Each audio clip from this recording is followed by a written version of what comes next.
আজ 2024 সালের আগস্ট মাসের 14 তারিখ বুধবার। আবির্বার কান ফোড়ানোর দিন আজ। দেখুন অনেকদিন পর্যন্ত সে আমাকে বলছে তার কান ফোড়াবে। তো ভিউয়ার্স, একটি নতুন পর্বে আপনাদের সকলকে স্বাগত জানিয়ে শুরু করছি আজকের ভিডিও। ইতিমধ্যে দেখতে পাচ্ছেন আবির্বার কান ফোড়ানোর জন্য একেবারে প্রস্তুত হয়ে গিয়েছে। তার কানে মেডিসিন লাগানো হচ্ছে। কিছুক্ষণের মধ্যেই তার কান ফোড়ানো হবে।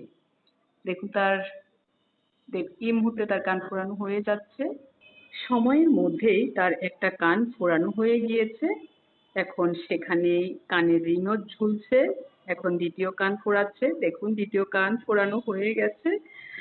তো এখন সেখানে রিং পরানো হচ্ছে। ওয়াও! ফাইনালি আবিরের কান ফোড়ানো হয়ে গেছে। তার স্বপ্ন পূরণ হয়ে গেছে। সে অনেকদিন পর্যন্ত আমাকে বলছে, আমি ভেবেছি আরেকটু পরে পড়াবো। যেহেতু সে এখনই পড়াবে সেজন্য পুড়িয়ে দিয়েছি। ধন্যবাদ সকলকে।